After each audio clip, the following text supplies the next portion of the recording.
بسم اللہ الرحمن الرحیم الرحمن علم القرآن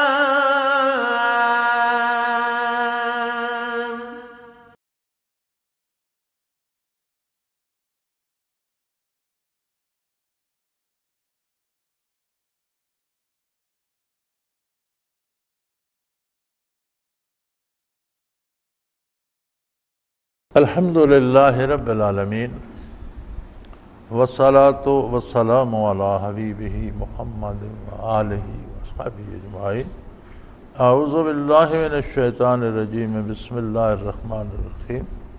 وما منعنا ان نرسل بالآیات الا ان کذب بها الاولون وآتینا ثمود الناقۃ مبصرۃ فظلموا بها وما نرسل بالآیات الا تخویفا وَإِذْ قُلْنَا لَكَ إِنَّ رَبَّكَ أَحَاطَ بِالنَّاسِ وَجَعَلْنَا الرُّؤْيَا الَّتِي أَرَيْنَاكَ فِتْنَةً لِلنَّاسِ وَشَجَرَةَ الْمَلْعُونَةَ فِي الْقُرْآنِ وَنُخَوِّفُهُمْ فَمَا يَزِيدُهُمْ إِلَّا طُغْيَانًا كَبِيرًا۔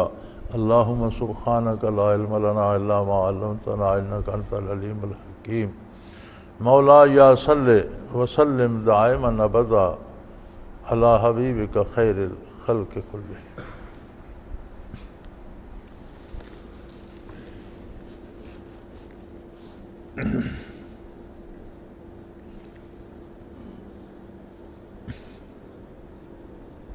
اللہ کریم نے پھر ارشاد فرمایا، مشرکین اور کفار کہتے تھے کہ جو معجزہ ہم طلب کرتے ہیں بعین ہی وہ ظاہر کیا جائے۔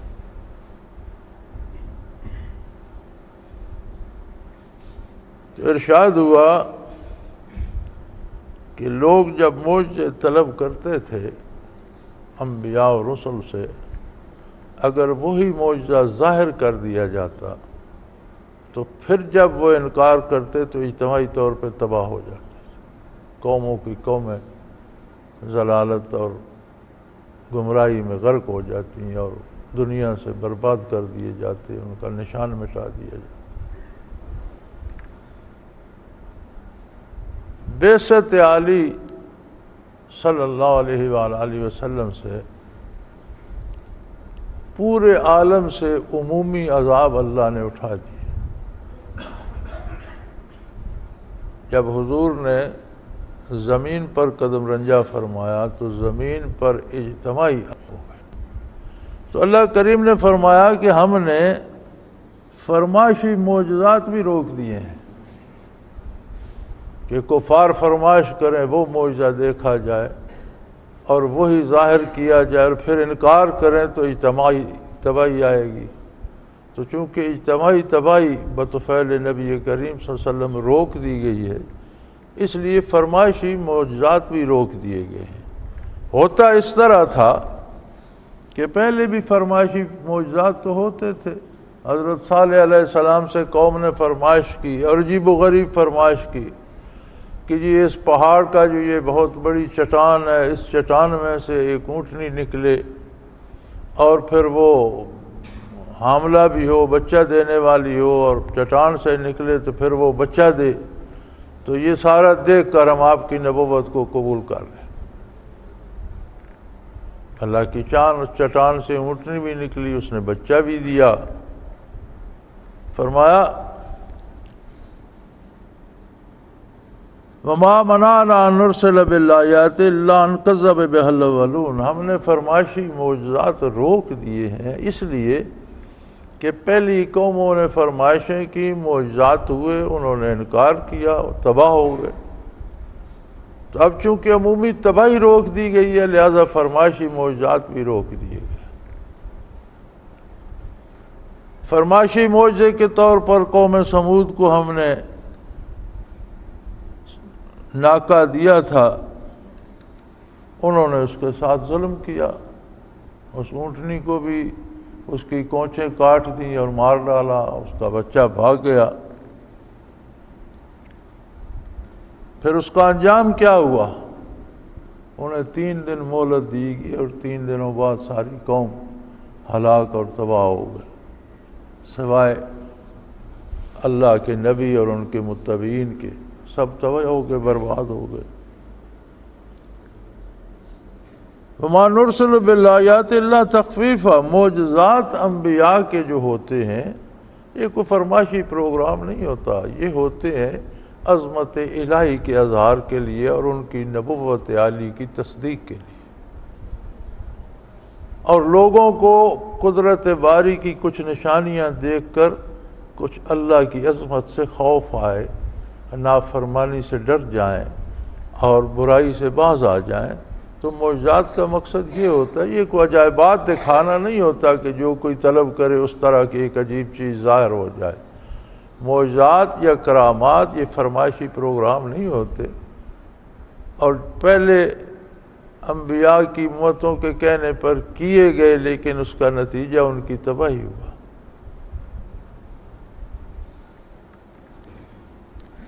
نبی کا معجزہ صادر ہوتا ہے اللہ کے نبی کے ہاتھ پر، فعل اللہ کا ہوتا ہے، کام اللہ کا ہوتا ہے، صادر نبی کے ہاتھ پر ہوتا ہے، رضا باری سے ہوتا ہے، اور ہوتا ہے نبوت کی اور دین کی تصدیق کے لیے اور کفر کی تردید کے لیے،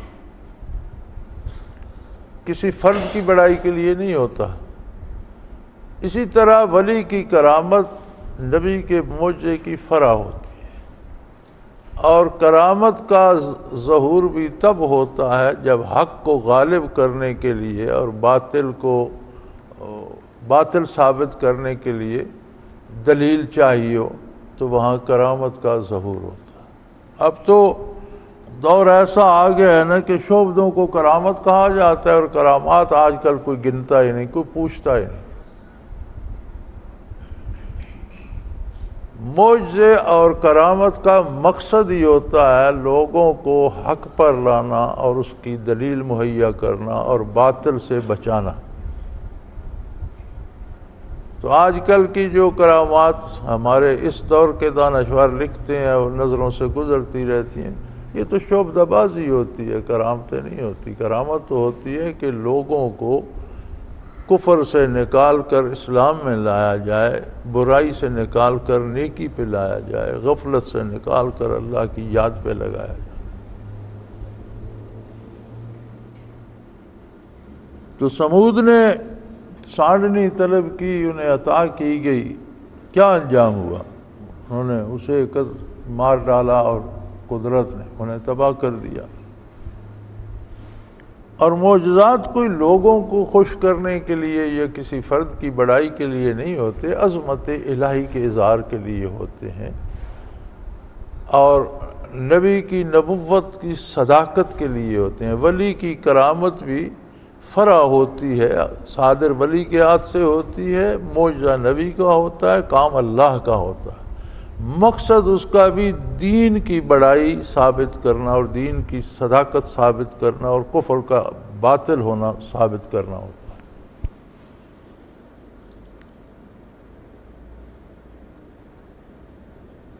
وَإِذْ قُلْنَا لَكَ إِنَّ رَبَّكَ أَحَاطَ بِالنَّاسِ، ہم نے تو آپ سے فرما دیا کہ کوئی فرد اللہ کے قبضہ قدرت سے باہر نہیں ہے، وہ خالق ہے، ساری مخلوق ہمہ وقت اس کے دائرہ اختیار میں ہے، جس سے جیسا چاہے رکھے، جسے زندگی دے، موت دے، جسے سر بلندی دے، جسے رسوا کر دے، سب اس کے دست قدرت میں ہے، اور مخلوق کا ہر فرد ہمہ وقت اس کے قبضہ قدرت میں ہے، جسے جس طرح چاہے رکھے، جس طرح چاہے کرے۔ وَمَا جَعَلْنَا الرُّؤْيَا الَّتِي أَرَيْنَاكَ إِلَّا فِتْنَةً لِلنَّاسِ وَالشَّجَرَةَ الْمَلْعُونَةَ فِي الْقُرْآنِ، فرمایا ان کے لیے تو جو عجائبات آپ کو شب معراج دکھلائے گئے، ان کی بربادی کا سبب تو وہی بن گئے۔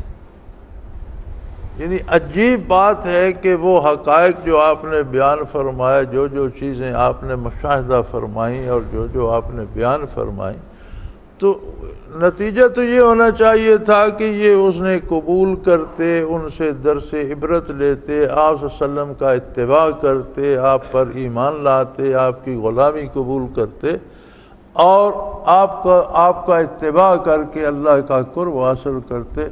انہوں نے اس سے بھی الٹا انکار کر کے اور مزید گمراہی اور کفر اختیار کر لیا۔ یعنی یہ ان کا کوئی فرمائشی معجزہ تو نہیں تھا۔ یہاں رویا فرمایا قرآن کریم نے ان عجائبات کو جو حضور صلی اللہ علیہ وسلم نے سفر معراج میں مشاہدہ فرمایا، اور حدیث شریف میں وہ بے شمار بھرے پڑے ہیں، برزخ کے حالات، دوزخ کے حالات، جنت کے واقعات، آسمانوں کی باتیں، بالائے آسمان کی باتیں جو حضور نے ملاحظہ فرمایا اور آپ نے بیان فرمائے۔ تو فرمایا بجائے اس کے کہ یہ اس سے ایمان حاصل کرتے، یہ الٹے اس سے مزید گمراہی میں چلے گئے۔ آدمی جب بیمار ہوتا ہے نا تو کہتے ہیں اس کا کھانا بند کر دو، اسے کوئی زود ہضم چیز دینا، اسے دودھ پلا دو، اسے دلیا بنا دو، اسے چاول ابال کر دے دو۔ کیوں بھائی؟ وہ کھانا کھائے گا تو مرض اور بڑھ جائے گا اور بیمار ہو جائے گا، مر جائے گا۔ بھائی کھانا تو زندگی کا سبب ہے، یہ اس سے مر کیوں جائے گا؟ یہ قصور کھانے کا نہیں ہے، یہ قصور اس کے اپنے وجود میں جو بیماری ہے اس کا ہے، کہ جو چیز زندگی کا سبب ہے اسے کھائے تو مر جائے گا، اس لیے کہ اس کا اپنا بدن کا نظام جو ہے وہ درست نہیں ہے، ہضم نہیں کر پائے گا، مزید مرض بڑھ جائے گا۔ اسی طرح جب روح بیمار ہوتی ہے تو پھر اسے نیک باتیں، اچھی باتیں بھی بھلی نہیں لگتی، پھر ان کی تردید یا انکار کر کے مزید گمراہی میں چلا جاتا ہے۔ تو فرمایا ان کا عالم تو یہ ہے کہ معراج شریف سے بڑا معجزہ کون سا مانگتے ہیں؟ انبیاء علیہ السلام کو اللہ کریم سے شرف ہم کلامی بھی نصیب ہوا، ہر نبی پر وحی نازل ہوئی، اللہ کا کرام نازل ہوا۔ موسیٰ علیہ السلام کو ذاتی طور پر اللہ کریم نے شرف ہم کلامی سے نوازا، لیکن یہ ساری باتیں اللہ اور اس کے نبیوں اور رسولوں کے درمیان زمین پر وقوع پذیر۔ فرمایا یہ وہ ہستی ہے جو تمہیں دعوت دین دے رہی ہے، جو اسی بشری وجود سمیت عرش عظیم تک تشریف لے گئی، جس نے اسی وجود عالی سمیت برزخ کو دیکھا، جس نے اسے وجود عالی سے جنت اور دوزخ کے احوال دیکھے، اور واپس آ کر تم سے من و عن بیان بھی فرما رہے ہیں۔ کہیں بھولے نہیں، کہیں بھٹکے نہیں، کہیں دھوکہ نہیں لگا۔ اور یہ تو ایک ہی بات ہدایت کے لیے کافی تھی کہ کوئی ایسی ہستی بے مثل بے مثال مخلوق میں بھی ہے جو اس عالم سے تشریف لے جا کر اسی وجود عالی سے اس سارے برزخ کی، دوزخ کی، جنت کی، آسمانوں کی، عرش کی سیر کر کے تشریف لے آئے۔ تو یہ تو بہت عالی مقام تھا، بہت بڑی بات تھی، اور یہ تو جو سنتا جاتا اسے چاہیے تھا کہ سر تسلیم خم کرتا جاتا۔ یہ ان کے لیے فتنہ بن گیا، آزمائش کا سبب بن گیا، اور اسی کا انکار کر کے یہ کفر میں مزید آگے چلے گئے۔ خرابی ان کے اندر تھی، وہ انہیں ہضم نہ ہو سکا۔ یہ تو بہت بڑی بات تھی جب قرآن نے یہ کہا کہ یہ جو تھور کا پودا ہے یہ جہنم کا پودا ہے۔ یہ تو چھوٹی سی بات تھی نا۔ آپ اندازہ کر سکتے ہیں کہ پودا ایک ہی ہوتا ہے، لیکن مختلف ملکوں میں اس کے قد کاٹ میں، اس کی شکل میں فرق آتا جاتا ہے۔ تھور کو بھی دیکھ لیں تو جو یہاں ہے وہ آپ کو کسی دوسرے ملک میں کسی اور شکل میں ملے گا، کسی اور ملک میں کسی اور شکل میں ملے گا، بنیادی طور پر ہوگا تھور ہی۔ تو جو دنیا میں ہے ظاہر ہے یہی تو دوزخ میں، دوزخ کا اپنا ہوگا تھور ہی، لیکن وہ دوزخ کا ہوگا۔ تو یہ اتنی سی بات جب قرآن نے کی کہ یہ دوزخ کا پودا ہے تو وہی ان کے لیے آزمائش بن گئی، اور یہ لگے اعتراض کریں، دیکھو جی یہ کہتے ہیں دوزخ میں آگ بھی ہوگی، تو جب آگ ہوگی تو یہ تو سرسبز پودا ہے، پھر سبز پودا وہاں کیسے ہوگا؟ تو یہی ان کے اعتراض بننے شروع ہو گئے۔ آپ کا معراج شریف تو بہت بڑی بات ہے، وہ انہیں کیسے ہضم ہوتی؟ یہ چھوٹی سی بات تھی، انہیں یہ سمجھ نہیں آئی کہ دوزخ میں دوزخ کا ہی تھور بھی ہوگا، وہ آگ میں بھی پرورش پاتا رہے گا۔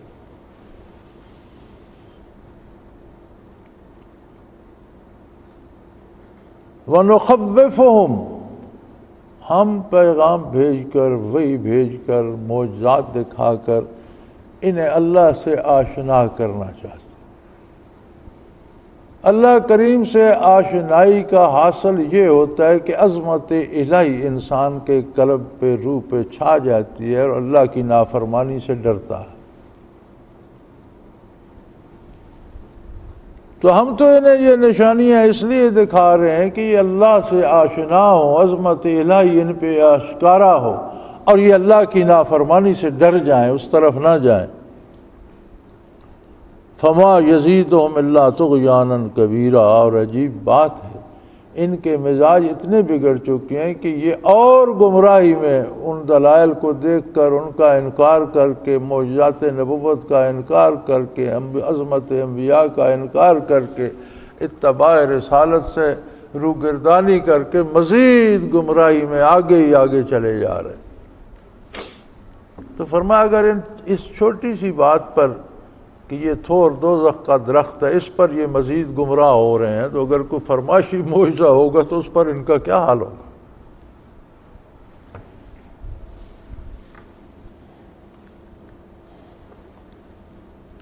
اور فرمایا یہ چونکہ اللہ نے مکلف مخلوق بنایا ہے انہیں، اور اختیار دیا ہے ایک خاص وقت تک کہ چاہو تو فرما برداری کرو، اس کے انعامات ہیں، اور نافرمانی کرو اگر چاہتے ہو تو نافرمانی کر کے دیکھ لو کہ اس کی سزائیں بڑی ہیں۔ اب اس کا یہ غلط فائدہ لے رہے ہیں، نافرمانی کر کے اپنے لیے سزائیں جمع کر رہے ہیں، اور اطاعت کر کے انعامات کی طرف نہیں جا رہے۔ انہیں یاد کرنا چاہیے کہ گمراہی کی طرف رہنمائی اور وعدے دینے والا شیطان ہے، ابلیس ہے۔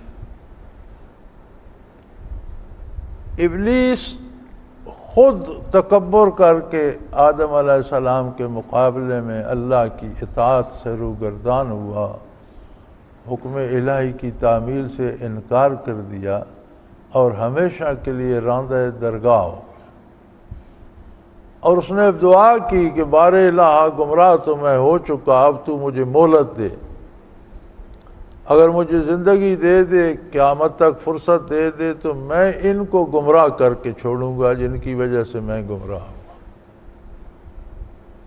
تو یہ ساری بات یاد دلانے سے مقصد یہ ہے کہ اے انسان تو پھر اس شیطان کا اتباع کرتا ہے اور اس کی بات سنتا ہے اور اس کی بات مانتا ہے جو تیرا ازل سے دشمن ہے، اور جس نے طے کر رکھا ہے کہ میں انہیں گمراہ کروں گا، پھر اس کی باتیں کیوں سنتا ہے؟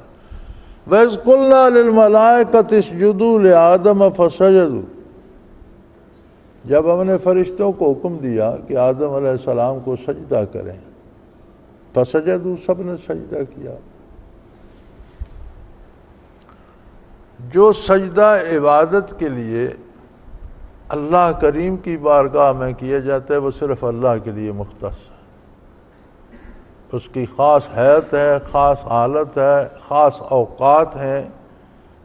ایسے اوقات بھی ہیں جن میں سجدہ ممنوع ہے، ایسی حالتیں بھی ہیں جن میں سجدہ ممنوع ہے۔ پاک ہونا، باوضو ہونا، لباس کا پاک ہونا، قبلہ رو ہونا، یہ وہ موٹی موٹی شرائط ہیں جو سجدے کے لیے ضروری ہیں۔ وہ سجدہ جو اللہ کو کیا جاتا ہے وہ اللہ کا سجدہ ہے۔ یہ سجدہ جو آدم علیہ السلام کو کرنے کا حکم دیا گیا، یہ سر تسلیم خم کرنا تھا اطاعت کے لیے، ہم ان سے تعاون کریں گے، ان کی بات مانیں گے، قدرت کی طرف سے جو ہماری ذمہ داری لگے گی وہ پوری کریں گے، چونکہ ایک ایک انسان کے ساتھ کتنے کتنے فرشتے ہیں جو اس کی دیکھ بھال کرتے ہیں، اس کے اس مشینی نظام کو چلاتے ہیں۔ تو اس سجدہ وہ سے مراد سر تسلیم خم کرنا تھا، وہ اللہ کو پتا کہ انہوں نے جھک کر کیا، زمین پر سر رکھ کے کیا، کیسے کیا، اللہ کا حکم تھا، باجا لائے اور سر تسلیم خم کر دیا کہ اللہ ہماری جو ذمہ داری ہوگی وہ ہم ان کی پورا تعاون کریں گے، ان کے ساتھ رہیں گے۔ شیطان بھی وہی تھا،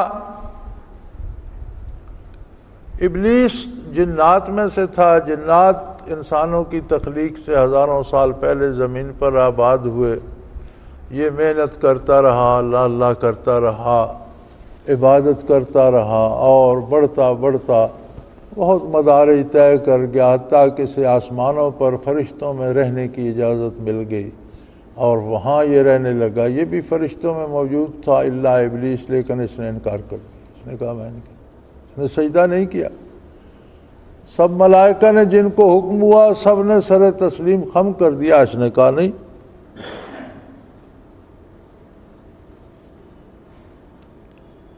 اور کہنے لگا کہ بار الہ، ہماری صدیاں بیت گئیں اطاعت کرتے، ذکر کرتے، سجدے کرتے، مراقبات کرتے، عبادت کرتے، اور عمریں لگا دی ہم نے تیرا قرب پانے کے لیے، تو یہ کل جو مٹی کا ایک پتلا آپ نے ہمارے سامنے بنایا، آج ہم اس کو سجدے کرنے لگ جائیں اور اس کے آگے سر تسلیم خم کر دیں۔ قَالَ رَأَيْتَكَ هَذَا الَّذِي كَرَّمْتَ عَلَيَّ، اب بار الہ دیکھ رہا، تو مالک ہے، اس کو تو نے مجھ پر فضیلت دے دی، مجھ پر بزرگی دے دی اور مجھے حکم دیا ایسے سجدہ کر، میں تو نہیں کرتا۔ لَإِنْ أَخَّرْتَنِي إِلَىٰ يَوْمِ الْقِيَامَةِ، اگر تو قیامت تک مجھے مہلت دے دے، لَأَحْتَنِكَنَّ ذُرِّيَّتَهُ إِلَّا قَلِيلًا، تو میں اس کی ساری اولاد کو گمراہ کر دوں گا، سوائے تھوڑے لوگ میرا شکار ہونے سے بچ جائیں، جو تیرے بندے ہوں گے، جو خلوص سے تیری بارگاہ میں حاضر ہوں گے، جو دل سے تیری عظمت کے قائل ہوں گے، وہ بچ جائیں، تو ورنہ میں ان سب کو گمراہ کر دوں گا۔ قال اذهب، فرمایا جاؤ، چلے جاؤ یہاں سے، ومن تبعک منہم فإن جہنم جزاؤکم جزاء موفورا، ان میں سے بھی جو تیری بات مانیں گے وہ تیرے ساتھ جہنم میں جائیں گے اور جہنم کی پوری سزائیں بھگتیں گے، جا اور اپنی ہمت کر کے دیکھ لے۔ تو فرمایا شیطان نے تو اس دن تمہاری دشمنی کا فیصلہ کر لیا کہ میں ان کو جہنم میں لے کے جاؤں گا۔ اب یہ تو انسان کے ذمہ ہے کہ اس کا اپنا فیصلہ کرنے کا اختیار تو اس کے پاس، شیطان تو تھا ہی کافر۔ اللہ کریم فرماتے ہیں کان من الکافرین، یہ تھا ہی کافروں میں سے، اس کے دل میں کفر چھپا ہوا تھا، یہ سجدے بھی کرتا رہا، عبادتیں بھی کرتا رہا، ان پر درجات بھی مرتب ہوتے، لیکن اللہ کے علم میں تھا کہ اس کے اندر اپنی بڑائی کا مادہ ہے، عظمت الہی کا نہیں، خود بزرگ بننا چاہتا ہے، خود بڑا بننا چاہتا ہے، اپنے آپ کو بڑا بنانا چاہتا ہے، یہ اس کے لیے محنت کر رہا ہے، اللہ سے کوئی چیز بھولی ہوئی نہیں تھی۔ تو جب تک اس کا اس نے اظہار نہیں کیا، کام چلتا رہا، جب اس سے ظاہر ہو گئی تو اس پر سزا مرتب ہو گئی۔ اب اگر کسی کو پتہ بھی ہو کہ یہ بندہ فلاں کو قتل کر دے گا تو اسے سزا تو نہیں نہ دے سکتا، سزا تب بھی دے گا جب وہ قتل کرے گا۔ تو اللہ کریم فرماتے ہیں میرے علم میں تھا کہ اس کے اندر کفر بھرا ہوا ہے، اس نے ملمہ سازی کی، کان من الکافر، تھا ہی کافروں میں سے، کوئی آج نیا کافر نہیں ہو گیا، کفر چھپا ہوا تھا، ملمہ سازی کر رکھی تھی اس نے۔ جس طرح نقلی پیر بن جاتے ہیں، نقلی عالم بن جاتے ہیں، نقلی پارسا بن جاتے ہیں، لوگوں کی دولت بٹورنے کے لیے کیا کیا حلیے لوگ نہیں بناتے۔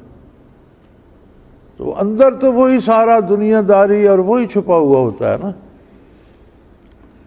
تو فرمایا اس کی وہ ساری جو اندر چھپی ہوئی تھی غلاظت وہ ظاہر ہو گئی آدم علیہ السلام کے سامنے سجدہ نہ کرنے سے، اور اسے رد کر دیا گیا. اور اس نے بڑے زوم سے کہا کہ اللہ مجھے مہلت دے دے. تو یہ جن کے جد امجد کی وجہ سے تو نے مجھے رد کر دیا، مردود کر دیا، ان سب کو میں گمراہ کر دوں گا. تو فرمایا مہلت دے دیتے ہیں، تو زور لگا کر دیکھ لے. ساتھ ارشاد ہوا تھا ان عبادی لیس لک علیہم سلطان، میرے بندوں پہ تیرا بس نہیں چلے گا. تو جو میرا نہیں بنے گا اس کی مجھے کیا پرواہ ہے، وہ تیرے ساتھ جائے یا جہنم جائے. تو فرمایا جو میرے ہوں گے ان کا تو کچھ نہیں بگاڑ سکے گا. اور یہاں تو سیدھا سیدھا کام ہے، میاں انسان کو مہلت دی ہے، اسے نیکی بدی دونوں ہدیناہ السبیل اما شاکرا و اما کفورا، راستہ اسے بتا دیا ہے، وہ شکر کا راستہ اختیار کرنا چاہتا ہے یا ناشکری کا. اور تو بھی جا زور لگا کے دیکھ لے، جو تیرا کہا مانیں گے وہ تیرے ساتھ جہنم میں جائیں گے اور جہنم کی پوری پوری سزائیں وارد ہوں گی. وَاسْتَفْزِزْ مَنِ اسْتَطَعْتَ مِنْهُمْ بِصَوْتِكَ وَأَجْلِبْ عَلَيْهِمْ بِخَيْلِكَ وَرَجَلِكَ وَشَارِكْهُمْ فِي الْأَمْوَالِ وَالْأَوْلَادِ وَعِدْهُمْ. فرمایا جا جس کو بہکا سکتا ہے زور لگا لے اپنا، اور اپنے لاؤ لشکر سمیت ان پر حملہ آور ہو جا. بِصَوْتِكَ کا اپنی آواز کا جادو جگا. مفسرین کرام نے حضرت ابن عباس رضی اللہ تعالی عنہ کے حوالے سے اس کی شرح نقل کی ہے کہ یہ بصوتے کا شیطان کی آواز کیا ہے، شیطان کی آواز سے کیسے بندہ گمراہ ہوتا ہے. تو وہ فرماتے ہیں یہ گانا بجانا اور گانے بجانے کے اوزار، مزامیر جنہیں کہتے ہیں، طبلے، سرنگیاں، باجے، گاجے، یہ بے شمار قسم کے بن گئے ہیں. اب تو پہلے بھی بہت تھے، اب نئے نئے آ گئے ہیں. اور اب تو یہ موبائل کی جو آ گئی ہے ایک نئی تباہی، اس میں تو کسی کو فون بھی کرو تو آگے گانا گایا جا رہا ہوتا ہے، کوئی نہ کوئی گانا بیل کی جگہ بھی لگا ہوا ہوتا ہے. وہ فرماتے ہیں یہ سارے شیطان کی آوازیں ہیں. ہمارے اس عہد کے دانشوروں نے تو کہہ دیا جی کہ یہ گانا روح کی غذا ہے. شاید یہ دانشور نفس انسانی کو روح سمجھتے ہیں، نہیں ہے، یہ روح کی غذا نہیں ہے، روح کے لیے تو زہر ہے، نفس امارہ کی غذا ہے، کیونکہ یہ سفلی اور غلیظ جذبات کو ابھارتا ہے. اور روح کو جب غذا ملتی ہے، روح کی غذا ذکر الہی ہے، جب روح کو غذا ملتی ہے تو انسان جذبات پہ غالب آ جاتا ہے، جذبات کے ماتحت فیصلے نہیں کرتا بلکہ جذبات پر غالب آ کے اللہ کی محبت میں فیصلے کرتا ہے. جو نبی کریم صلی اللہ علیہ وسلم سے عطا ہوا وہ یہی تھا، وَالَّذِينَ مَعَهُ أَشِدَّاءُ عَلَى الْكُفَّارِ رُحَمَاءُ بَيْنَهُمْ. جن لوگوں کو آقا نامدار صلی اللہ علیہ وسلم کی معیت نصیب ہوئی وہ جذبات پر غالب ہو گئے، کفر کے مقابلے میں سخت تھے، مومنوں کے لیے بڑے سراپا محبت. یعنی وہ جذبات کے تابع نہیں تھے، جذبات ان کے تابع تھے. جہاں کفر آتا تھا وہاں وہ اشداء علی الکفار، بہت سخت تھے، شدید تھے کفر کے لیے. رحماء بینہم، اور آپس میں نسیم سحر بن جاتے تھے، محبت اور پیار بن جاتے تھے. یعنی جذبات پر غالب آ گئے. جذبات سے مغلوب ہونا حیوانیت ہے، ہر حیوان جذبات سے مغلوب ہوتا ہے. کتا جذبات سے مغلوب ہو کر کاٹتا ہے، جانور جذبات سے مغلوب ہو کر کھاتا پیتا ہے، جہاں حاجت آتی ہے وہاں کر دیتا ہے، وہ جذبات کا تابع ہے. عظمت انسان یہ ہے کہ جذبات اس کے تابع ہوں، اور یہ نعمت عطا کی انبیاء نے اور آقا نامدار صلی اللہ علیہ وسلم نے لوگوں کو جذبات پر حاوی کر دیا، جس کی گواہی قرآن نے دی. تو یہ کیا گانا بجانا سن کر یہ جذبات پر قابو پاتے ہیں، یہ جذبات ان پر غالب آ جاتے ہیں؟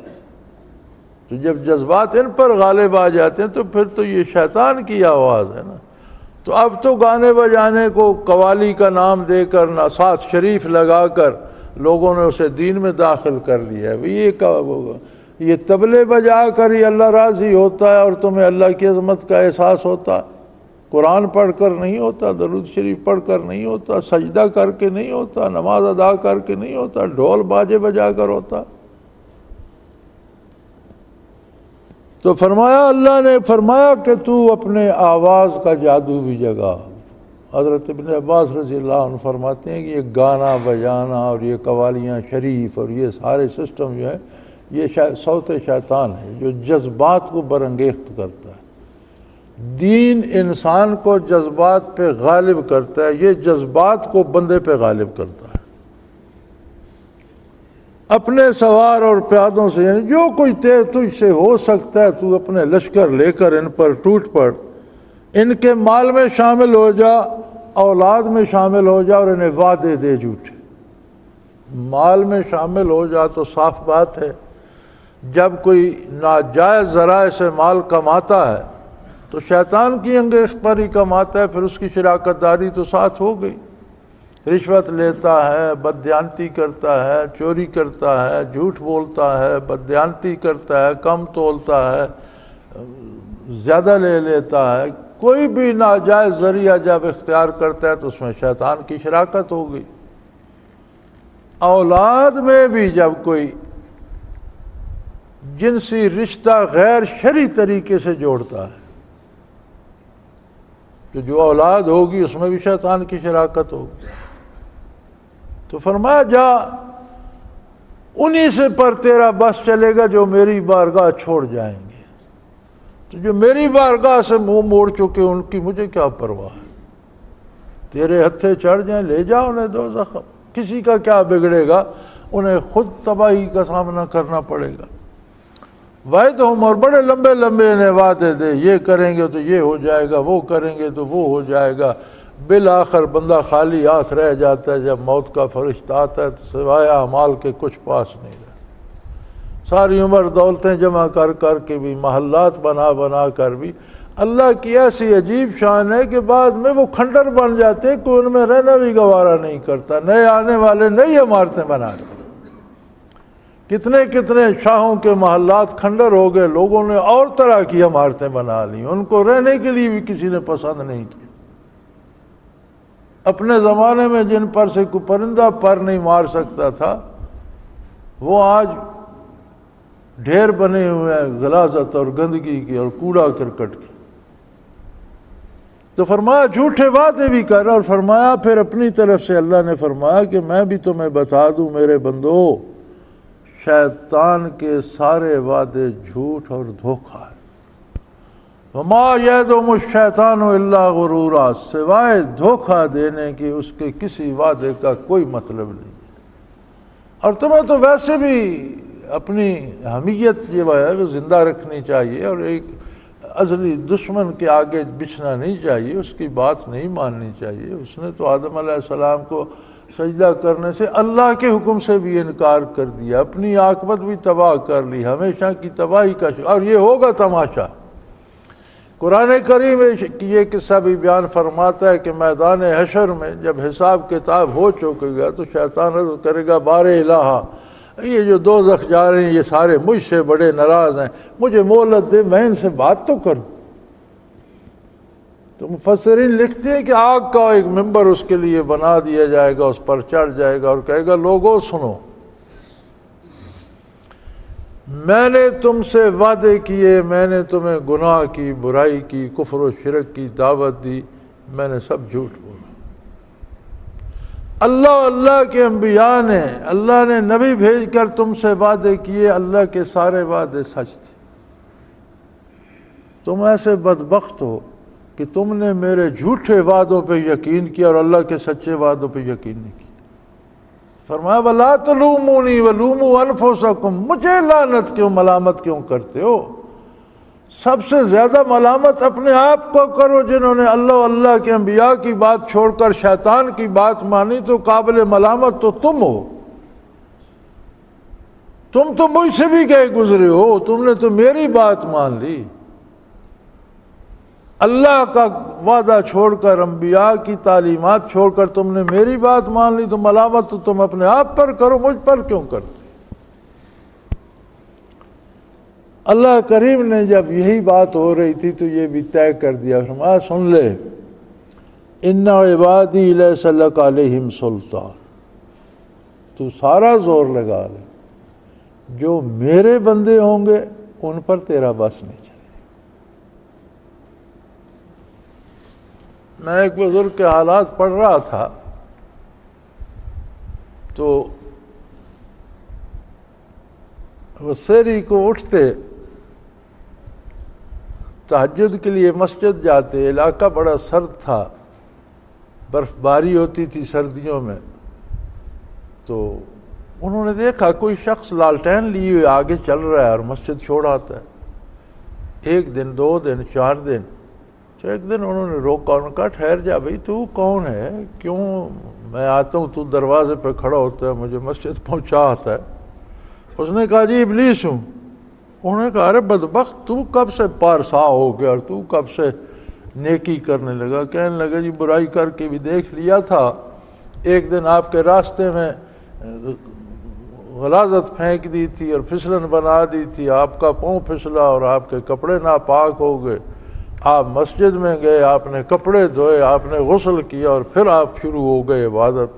تو میں نے کہا یار یہ بابا تو بہت ثواب لے گیا، تو تب سے میں یہ بتی لے آتا ہوں کہ آپ گرے نہیں، جو اپنا لے کرتے ہیں وہی کریں، مزید ثواب تو نہ لیں۔ یہ اللہ کے وہ بندے بھی ہیں جو شیطان کو بھی تھکا دیتے ہیں۔ بات صرف یہ ہے کہ کوئی اللہ کا ہو۔ اب اگر اللہ والوں کا حلیہ بنا کر مقصد دولت جمع کرنا ہو تو دولت کا بندہ ہوا، اللہ کا تو نہ ہوگا۔ نیکوں کا حلیہ بنا کر مقصد شہرت حاصل کرنا ہو تو پھر شہرت کا بندہ ہوا، اللہ کا تو نہ ہوگا۔ فرمایا ان عبادی، جو میرے بندے ہوں گے، جو میری رضا کے طالب ہوں گے، جو ہر کام میری خوشنودی کے لیے کریں گے، جو میرے نبی کا اتباع کریں گے کہ میری رضا کو پالیں، جو خالص میرے لیے مجاہدہ کریں گے، ان کا تو کچھ نہیں بگاڑ سکے گا۔ لگا کے زور دیکھ لے، میں ان کے ساتھ ہوں، تو ان کا کیا بگاڑے گا؟ وَقَفَا بِرَبِّكَ وَكِيلًا، فرمایا کارساز پروردگار کافی ہے، ان کا کارساز میں ہوں، ان کے ساتھ میں ہوں، تو وہاں کہاں دم مارے گا؟ اور جو میرے نہیں ہوں گے وہ کہاں غرق ہوتے ہیں، ان کی مجھے کیا پرواہ؟ جو میری عظمت کو چھوڑ کر تیری بات مانے وہ جانے اور تو جان، میرے پاس تو جب آؤ گے تو بھگت لو۔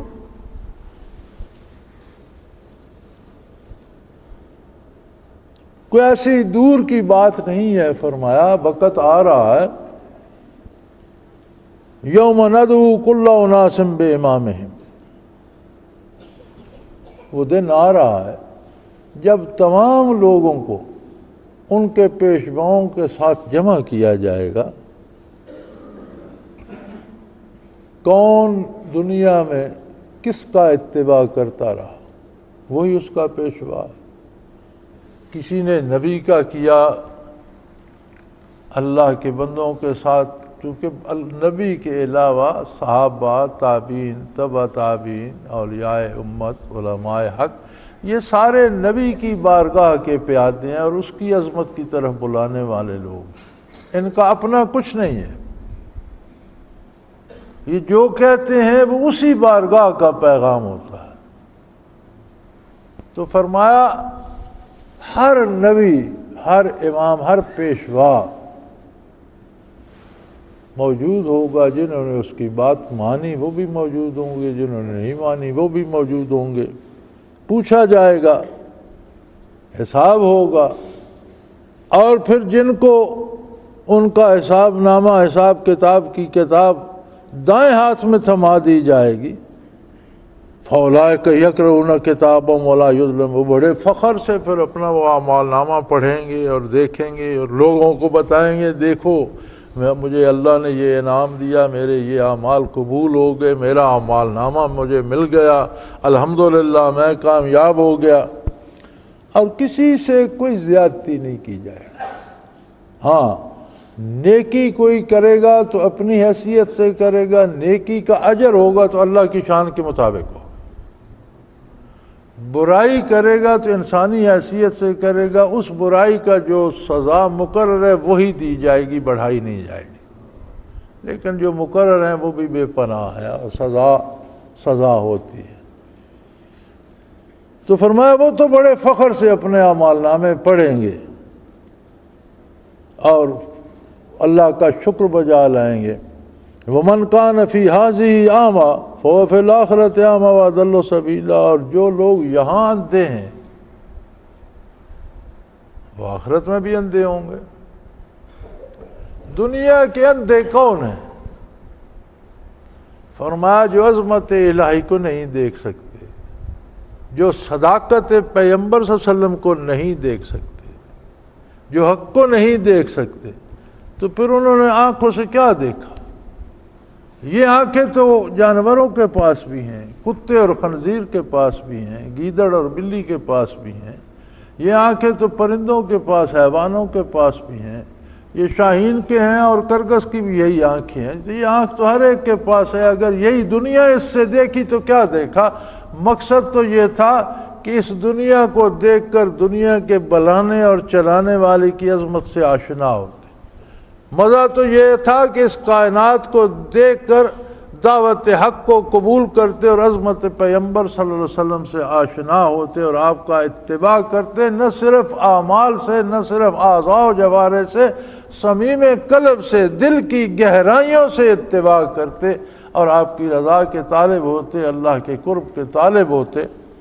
اگر کسی نے یہ آنکھیں اس کے لیے استعمال نہیں کی تو باقی غذا دوا کے لیے تو ہر کوئی کر رہا ہے، جانور بھی اپنی زندگی گزار جاتے ہیں، یہ تو انہیں بھی پتہ ہے کہ اس طرف سبز چارہ ہے اور اس طرف خشک ہے، وہ بھی سبز چارے کی طرف لپکتے ہیں۔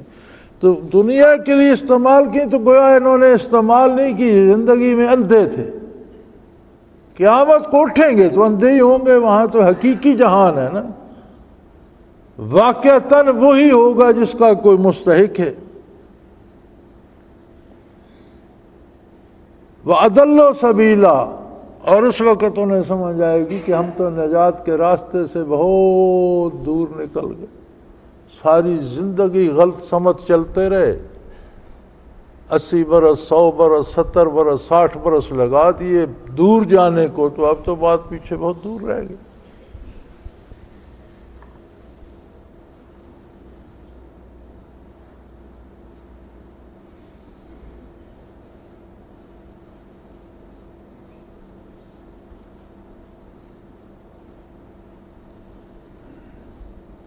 وَإِنْ كَادُوا لَيَفْتِنُونَكَ عَنِ الَّذِي أَوْحَيْنَا إِلَيْكَ، ان کی عقل دیکھو، یہ اللہ کے نبی صلی اللہ علیہ وسلم کو بہکانے کی کوشش میں لگی۔ اللہ کا نبی جو ارشاد فرماتا ہے وہ ان کے حلق سے نہیں اترتا، تو یہ اپنے مشورے اپنی ذات کی طرف سے دینا شروع کر دیتے ہیں، گویا اللہ کی بات کو چھوڑ دیں اور ان کی بات کو مان۔ فرمایا ان کی عقلیں دیکھو کہ کبھی تم نبی کو بہکا سکو گے، تم مشورے کیوں دیتے؟ الٹی باتیں، اپنی باتیں، آباء و اجداد کی باتیں، اپنی رسومات کی باتیں۔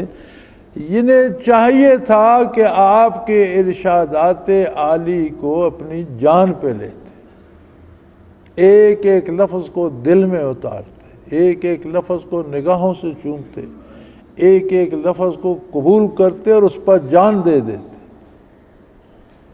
لیکن یہ ایسے بے وقوف ہیں، قادوا لیفتنونک، ان کی کوشش ہے کہ یہ آپ کو بہکا دیں، جو بات آپ ارشاد فرماتے ہیں وہ نہیں مانتے، جو یہ مشورہ دیتے ہیں وہ مانا جائے۔ فرمایا کمال ہو گئی،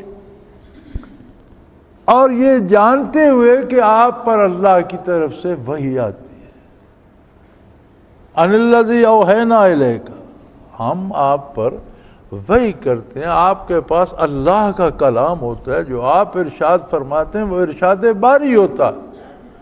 کہاں ارشاد باری، کہاں ارشاد نبوت کا، کہاں ایک بے وقوف انسان کا جو خود گمراہ ہے اس کے مشورے کی حیثیت کیا ہے؟ لیکن یہ ایسے جاہل ہیں کہ یہ آپ صلی اللہ علیہ وسلم سے بات منوانا چاہتے ہیں بجائے آپ کی بات ماننے کی۔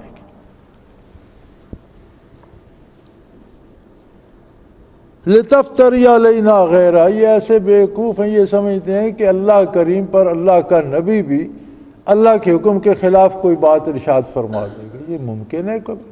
کیسا کبھی ہو سکتا ہے؟ یہ ایسے جاہل ہیں کہ اپنی بات نبی صلی اللہ علیہ وسلم سے منوانا چاہتے ہیں، اور اگر خدا نہ خواستہ آپ ان کے مشوروں پر عمل کریں لَاتَّخَذُوكَ خَلِيلًا، پھر تو یہ آپ کو بڑا دوست بنا لیتے کہ جی ہماری بات مانتے۔ اب دشمنی کس لیے کرتے ہیں؟ جی ہماری بات نہیں سنتے، اللہ ہی کی سنتے۔ تو اس کا مطلب ہے کہ اہل حق کو اہل باطل کی دشمنی کا سامنا ہمیشہ رہے گا، یہ کوئی نئی اور انوکھی بات نہیں ہے۔ اگر باطل کے لوگ اپنی باتیں اللہ کے نبی پر ٹھونسنا چاہتے تھے تو اور کون ہے جس پر نہیں ٹھونسنا چاہتے؟ تو جب ان کی بات نہیں سنی جائے گی تو مخالفت تو کریں گے، یہ تو کوئی عجیب بات نہیں، بلکہ حق پہ ہونے کی دلیل ہے کہ کافر اس کی مخالفت کرے۔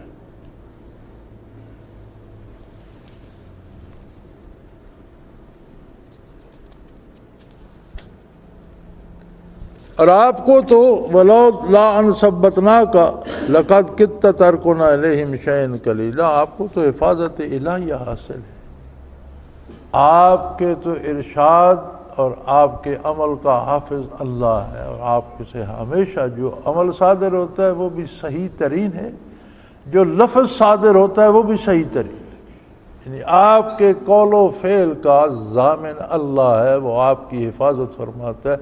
کوئی غلط لفظ، کوئی غلط کام آپ کی ذات سے نہیں ہوتا، اور آپ کی ذات ستودہ صفات تو ایسی ہے کہ اللہ نے آپ کو مزاج ایسا تخلیقی طور پر، وہبی طور پر عطا فرمایا کہ آپ ان کی برائی کی طرف مائل نہ ہوتے۔ آپ کی ذات میں وہ حقانیت، وہ سچ، وہ سچائی رکھی ہے اللہ نے بتقاضائے بشریت۔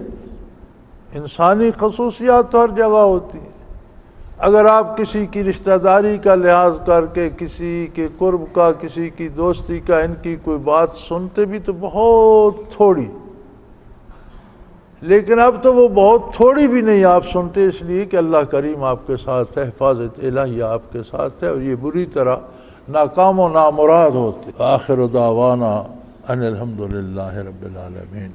اللہ اللہ اللہ اللہ اللہ اللہ اللہ اللہ۔ حضرت امیر محمد اکرم آوان مد ذلہ العالی دارالعرفان منارہ ضلع چکوال میں سالہ سال سے قرآن و حدیث کے اوپر خطابات کر رہے ہیں، اور سلسلہ نقشبندیہ اویسیہ کے مطابق لوگوں کو ذکر الہی کی تربیت دے رہے ہیں۔ وہ قرآن پاک کی تفسیر ترتیب وار بیان کر رہے ہیں۔ تفسیر قرآن کو وہ موجودہ ملکی اور بین الاقوامی حالات کے مطابق بیان کرتے ہیں۔ موٹر وے سے کلر کہار کے انٹرچینج سے نکلتے ہوئے، کلر کہار کی جھیل سے ہوتے ہوئے، میانی، بوچھال اور نورپور سے گزرتے ہوئے دارالعرفان منارہ پہنچ سکتے ہیں۔ حضرت امیر محمد اکرم آوان نے بچیوں اور بچوں کی دینی اور دنیاوی تعلیم کے لیے سقارہ اکیڈمی کے نام سے ایک درسگاہ بھی قائم کی ہے، جس کا افتتاح ملک پاکستان کے صدر جنرل محمد ضیاء الحق نے اپنے دست مبارک سے کیا تھا۔ وہ تمام احباب جو اسلام کی طلب رکھتے ہیں، ان سے گزارش ہے کہ دارالعرفان منارہ ضلع چکوال میں امیر محمد اکرم آوان صاحب کے خطابات سے مستفید ہوں۔ وہ ہر جمعے کو نماز سے پہلے بیان فرماتے ہیں۔